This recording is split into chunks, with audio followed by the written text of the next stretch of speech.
Se você trouxe a sua Bíblia hoje, vamos estudar a palavra. Vamos falar essa noite de chamar as coisas que não são como se já fossem. E você sabe que na década de 70, 80, 90 e eventualmente nos anos 2000, a palavra de Deus tem sido falada nessa nação como nunca antes. Temos aprendido coisas, mas, sabe, no processo de aprendizado, há sempre alguns mal-entendidos. E tem havido muita confusão sobre a mensagem da fé e da confissão. Algumas vezes as pessoas dizem, bem, sabe, se você disser qualquer coisa diferente do que é ideal para hoje, você está errado. Mas nós vemos princípios muito diferentes na Bíblia a respeito das leis espirituais. A palavra de Deus é uma lei espiritual. E se vocês notarem nas Escrituras, verão que Deus sempre falou antes de fazer. Sabe, 750 anos antes de Jesus nascer, Deus disse ao seu profeta, uma virgem conceberá e dará à luz um filho. Sabe, Deus vai sempre pôr tudo lá, apresentar tudo alinhado e dizer ao diabo o que ele vai fazer antes de fazer. Pode ser que o diabo não perceba como ele vai fazer, mas o poder está em dizer. Deus tem que ter a coisa dita na terra, é disso que a profecia trata.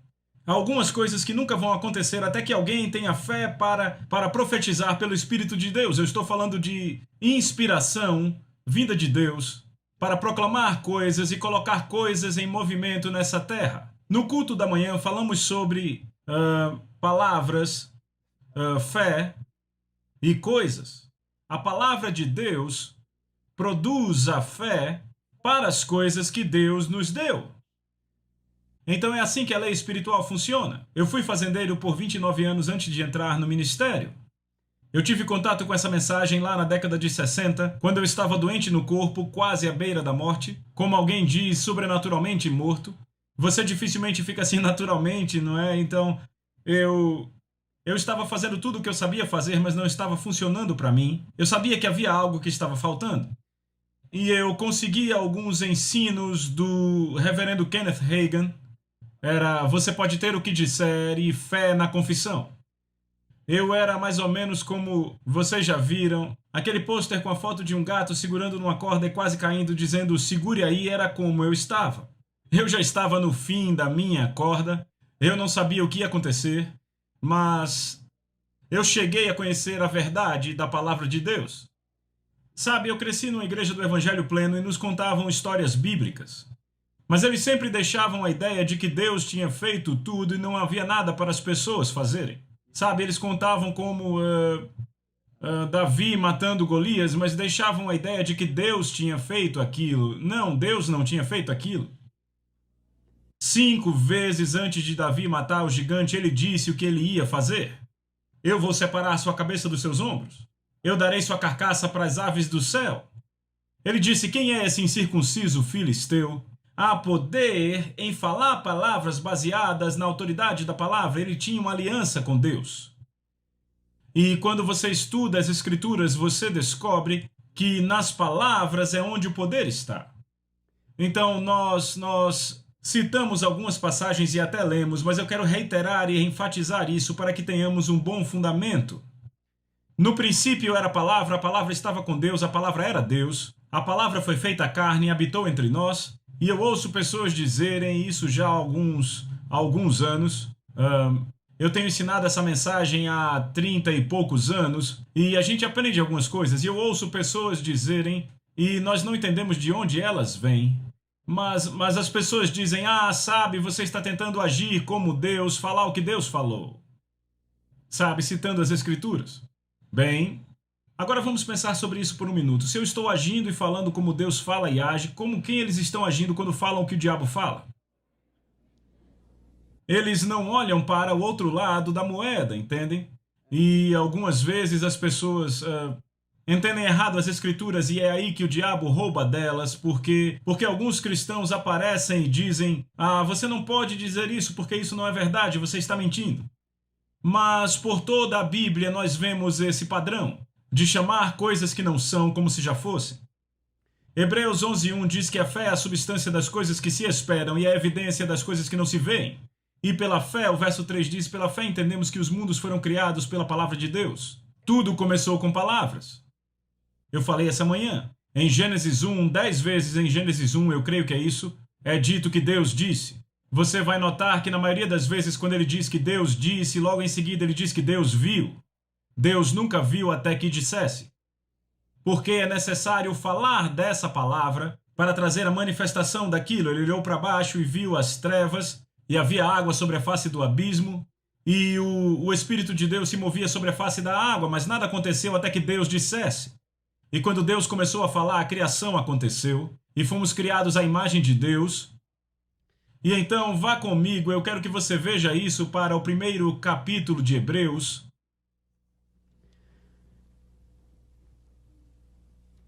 Vamos ler os 3 primeiros versículos.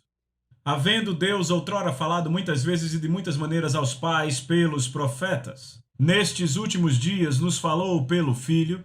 Nesses últimos dias falou pelo Filho, a quem constituiu o herdeiro de todas as coisas e pelo qual também fez o universo, através de quem ele fez o universo, pelo Filho. A palavra, Jesus, a personificação da palavra de Deus, que é o resplendor da glória dele. Agora preste bem atenção aqui quando ele diz Jesus sendo o resplendor da glória de Deus e a imagem expressa de sua pessoa. O que é uma imagem expressa? Uma imagem expressa são palavras faladas. É assim que você expressa uma mensagem. Você pode ter uma imagem dentro de você, e a forma como essa imagem foi criada foi através de palavras, e a forma como você expressa para outras pessoas e revela para outras pessoas é por palavras. Você fala. Sabe, se eu fosse aqui falar cachorro, você não veria as letras saindo da minha boca, você veria uma imagem, veria o seu cachorro ou o cachorro do vizinho. Palavras criam imagens. Eu falo carro, você cria uma imagem na sua cabeça. Diz ele que é o resplendor da glória dele, da glória de Deus e a imagem expressa da pessoa dele, sustentando todas as coisas pela palavra do seu poder. Ele sustenta todas as coisas pela palavra do seu poder.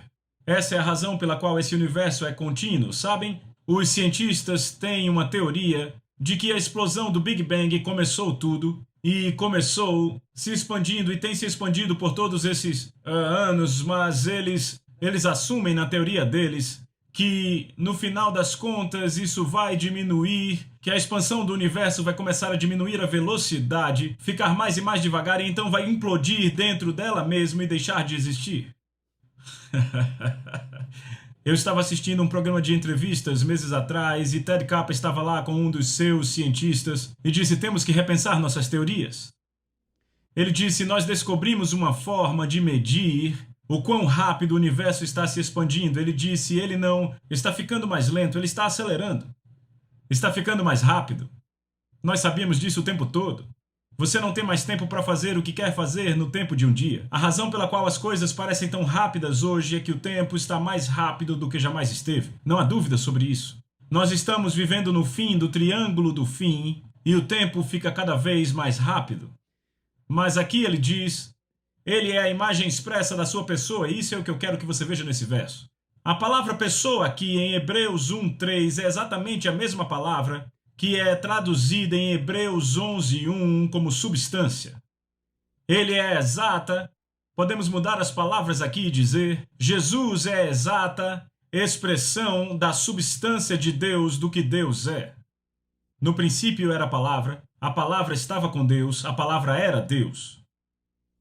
E eu ouço pessoas dizerem, esses caras da fé estão tentando fazer da palavra Deus. Não, por que cargas d'água iríamos querer fazer isso? Já é dessa forma, é o que ele diz aqui nessa passagem. No princípio era a palavra estava com Deus, a palavra era Deus, e ele diz aqui, ele sustenta todas as coisas pela palavra do seu poder. Ele não disse pelo poder da sua palavra. Sabe, eu tenho algum poder nos meus dedos, mas esse não é todo o poder que eu tenho. Se ele dissesse pelo poder da sua palavra, significaria todo o poder que ele tem, mas ele diz pela palavra do seu poder, ou seja, seu poder está na sua palavra. A sua palavra é onde o poder está. Então esse poder ainda está disponível hoje. Mas entendem, ele tem que habitar em você. Jesus disse, se habitares em mim e as minhas palavras habitarem em você, peça o que quiser e será feito. Isso muda situações e circunstâncias. Então a fé bíblica apenas vem pela Bíblia, da palavra de Deus. Mas apenas estar nas Escrituras, neste livro, não faz tudo para você, a não ser te dar conhecimento. Mas se isso vai para dentro de você, é poder. É o poder da palavra de Deus. Por falar, citar e proclamar o que Deus disse. Agora, há uma coisa interessante que eu quero citar aqui antes de continuarmos para eu não esquecer. A ciência descobriu recentemente, sabe, eles acharam por anos que o átomo era a menor partícula que existia. E então eles dividiram o átomo. E foi aí que acharam o poder. Quando dividiram o átomo. E agora eles descobriram que há partículas, que pode ser mais reduzido, que há partículas subatômicas. Que elas são tão pequenas que apenas existem na forma de nuvem, até que eles não conseguiam achá-la, até que alguém começou a falar sobre elas, começou a buscar por elas, e então elas apareceram. E lembram que Jesus disse: buscai e achareis, batei e abrir-se-vos-á. A ciência agora está começando a provar o que Jesus falou 2000 anos atrás. Que você pode ter o que você diz se você crer e não duvidar no seu coração, porque as palavras estão cheias de substância. Estão dando substância às coisas que se esperam. E algumas vezes as pessoas substituem esperança por fé. Mas sabe, se você tiver toda a fé na palavra e não tiver esperança, não terá nada de onde a fé tirará a substância. E algumas vezes essa é a razão. Que alguém diz: o que aconteceu com o irmão fulano de tal, ele teve fé, mas não funcionou para ele. Pode ter sido esse o problema, ele teve fé, mas ele não liberou nada disso. A Bíblia revela que a forma como você libera a fé é por palavras. Todo aquele que disser, crer, não duvidar em seu coração, crer no que diz acontecerá. Você vai ter, você não tinha, mas vai ter tudo o que disser. Quanto mais você fala, mais você crê. Quanto mais você crê, mais você diz. E quanto mais você diz, mais você crê. É como um dínamo. E está produzindo, como dissemos essa manhã, da mesma forma que uma asa de avião cria sustentação à medida que vai pelo ar, assim é a confissão da palavra de Deus, criando fé.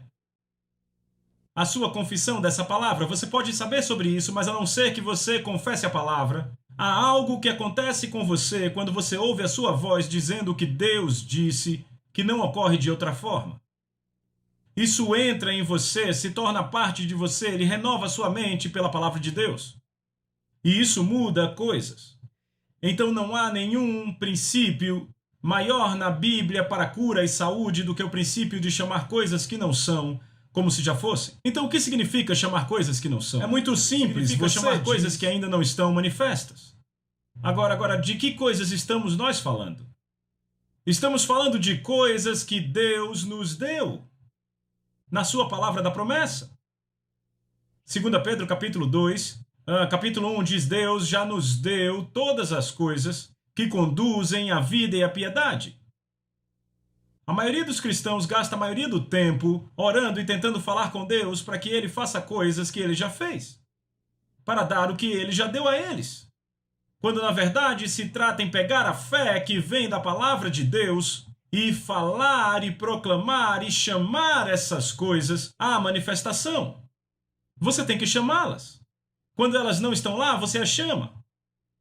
E é por isso que você chama a si mesmo curado quando você está doente. E alguém diz: eu não entendo esses cristãos que ficam dizendo que estão curados quando estão doentes. É muito simples, porque se diz isso, você está chamando pelo que ainda não tem.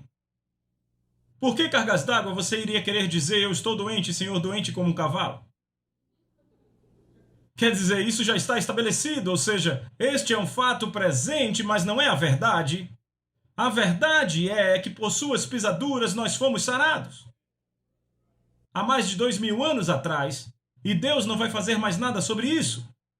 É tudo o que Ele pode fazer por isso. Leia Salmos 107, 20, diz: Ele enviou sua palavra e os curou. Aí está a palavra de novo. Ele enviou sua palavra, bem, Ele enviou Jesus e os curou. Paulo disse em Romanos capítulo 10, ele diz: a palavra está perto de ti, na tua boca e no teu coração. Ou seja, a palavra vai fazer a mesma coisa do que se Jesus estivesse aqui. Mas tem que estar no teu coração, tem que estar por dentro de você, tem que ser parte de você. Não é suficiente só saber sobre isso. Não é suficiente só saber o que ele diz. Mas é importante andar nesse princípio. Sabe, você descobre que pessoas que estão com doenças crônicas, na maioria das vezes preferem falar da doença ou do que alguém morreu. É difícil tirá-las do problema. Mas você nunca resolve um problema falando o problema. Você resolve o problema indo para a palavra de Deus para achar a resposta. E a resposta é: Deus enviou sua palavra e os curou, e a palavra continua curando e libertando, mas você tem que dar voz a ela. Você tem que tê-la em sua boca. E aqui é um artigo que foi escrito por um médico, Dr. Carl Sandburg, professor universitário. E aqui está a data no papel, primeiro semestre do ano 2000. E o título aqui é Relatório de Bem-Estar. Como ser um espécime saudável. Para ser saudável é imperativo que você acredite que é saudável, ou que será muito em breve. É quase impossível ser saudável se você pensa que está doente ou se você pensa que vai ficar doente. A sua defesa contra a enfermidade começa na sua mente. A sua mente direciona as atividades curadoras do corpo através de impulsos nervosos circulando químicas na corrente sanguínea. Pesquisadores descobriram que suas células brancas têm pequenos receptores neles, de forma que o seu cérebro pode dizer a eles o que fazer. Não é interessante? E a Bíblia diz: ele terá tudo o que disser, se ele crer e não duvidar no coração. Mas o falar está envolvido, vem? Esta é uma das razões para usar medicação para dor de forma muito esparsa, para usar a medicação para dor de forma muito esparsa. A medicação para dor enche o cérebro com o pensamento de que não há problema, então o cérebro falha em direcionar o processo de cura de forma apropriada. Se você acredita que vai ficar bem, é muito mais provável que você vai fazer a coisa que vai resultar no seu bem-estar, tanto consciente quanto inconscientemente. Agora, vire-se ao contrário e veja o outro lado da moeda. Se você acredita que vai ficar doente, você vai fazer coisas e pensar em coisas e dizer coisas que vão fazer com que você fique doente. Em outras palavras, você terá o que diz. Você vai ter o que acredita. E fala e declara. A maioria das nossas atividades cotidianas é direcionada pelo cérebro no nível subconsciente. Quando cremos no bem-estar, o cérebro trabalha para o bem-estar e de muitas formas que são despercebidas, formas que são completamente despercebidas por nós. Por outro lado, se acreditamos na nossa doença, o nosso cérebro simplesmente ignora muitas atividades curadoras.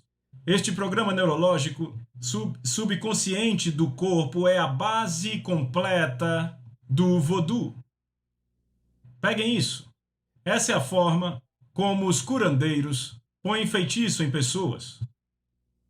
Não há nenhum poder que ele tenha a não ser o poder da sugestão.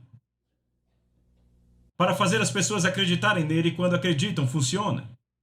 Negativo ou positivo. Veja, a ciência médica já provou como o placebo funciona. Qualquer droga nova, para ser aprovada pelo Departamento de Vigilância Sanitária, tem que ser comparado a um placebo. Veja, placebo significa agradar. E eles descobriram que você pode dar a alguns pacientes uma pílula verde, se for a cor favorita dele, ele vai melhorar mais rápido até se tiver uma flor nela, ou açúcar, ou o que quer que seja. E eles dizem que há até pessoas que param de tomar essas pílulas e elas não têm mais sintomas. É o poder de acreditar. É simples assim. A ciência médica já provou que funciona. E é um assunto muito interessante de falar, mas eu não vou gastar muito tempo com isso. Mas o programa neurológico subconsciente do corpo, é a base completa do voodoo quando as pessoas acreditam que ficarão doentes, ficam doentes e até mesmo morrem. Pensamentos otimistas são mandatórios para a boa saúde. Isso foi escrito por um médico. E você pode entender por que nas Escrituras e por toda a Bíblia há tanto sobre palavras e o poder das palavras. Então a ciência também avançou em algumas áreas que são realmente interessantes. Veja essas partículas subatômicas que encontraram. Eles chamam quarks. Q-U-A-R-K, eu acho que é assim, quark. E eles descobriram que esses quarks, eles estavam escondidos há anos, e até que eles começaram a falar dele e procurar por ele, não puderam encontrá-lo. Mas então ele apareceu. Buscai e encontrareis. Agora, qualquer análise do quark tem conseguido achar entendem todas as matérias das partículas atômicas e das partículas bem pequenas. Eles descobriram que a própria essência, há um artigo na internet que saiu há algum tempo, chamado A Essência da Matéria. E o que eles descobriram analisando o quark, o mais longe em que conseguiram chegar é que ele consiste em ondas sonoras. É do que ele é feito, ondas sonoras. Agora pense por um minuto. No princípio era a palavra estava com Deus, a palavra era Deus. E Deus criou os mundos pela palavra falada. E toda a matéria consiste em ondas sonoras. O quark funciona. É um trocadilho em inglês. Eu achei interessante. E Jesus disse: ele terá tudo aquilo que disser, se ele crer e não duvidar no coração. Palavras faladas, ondas sonoras, a energia saindo e afetando coisas. Ainda assim, você deve crer e não duvidar em seu coração. Então, isso significa que você deve ser consistente com o que crê. Não libere a palavra a favor daquilo que parece. Fique com a palavra de Deus. Confesse a palavra de Deus. Agora, não entendam errado o que eu estou dizendo. Algumas vezes as pessoas dizem que quando você ensina sobre crer em Deus, você não crê nos médicos. Graças a Deus pelo que os médicos fazem. Se você precisa de um médico, vá para um. O médico vai passar um remédio, tome-o em nome de Jesus e diga: graças a Deus eu creio que recebo a cura. Creia em tudo o que está fazendo. Eu creio que Deus deu aos médicos a sabedoria para saber como lidar com algumas coisas, mas na maioria das vezes a medicina apenas trata os sintomas. Toda a cura vem de Deus. Mas há um processo de assimilar a palavra de Deus dentro do seu espírito, dentro do seu ser, para onde ela irá dar a você a fé para falar palavras que mudarão coisas. A palavra de Deus provê a fé que é requerida para a manifestação da substância das coisas que Deus nos deu. Se você pode encontrar na promessa da palavra de Deus, então esta palavra produz a fé para isso. Onde é que você vai encontrar fé para a cura? Nas passagens sobre cura. 1 Pedro 2,24 e Isaías 53 e 54 e muitas outras passagens. É o único lugar onde há fé bíblica para isso. E isso vem pelo ouvir. E vem mais rápido se você ouve a sua voz falando e citando o que Deus diz. E esta é a essência disso. Sabe, quando você ouve a sua voz pela primeira vez em um gravador, você fica envergonhado, não é? Porque você não achava que soava daquele jeito, mas foi a primeira vez que você ouviu sua voz totalmente com seu ouvido externo. Seu ouvido interno pega a sua voz e alimenta diretamente o seu espírito. Eu posso tampar os meus ouvidos e falar e fica mais alto para mim quando eu tampo meus ouvidos. Porque o ouvido interno pega isso e põe dentro do coração. Então essa é a base completa. Na verdade, é parte da base do que Jesus está dizendo quando ele diz: todo aquele que disser. Este é um princípio da lei da fé. Todo aquele que disser, crer, não duvidar no coração, crer que o que ele diz vai acontecer, ele vai ter o que quer que diga.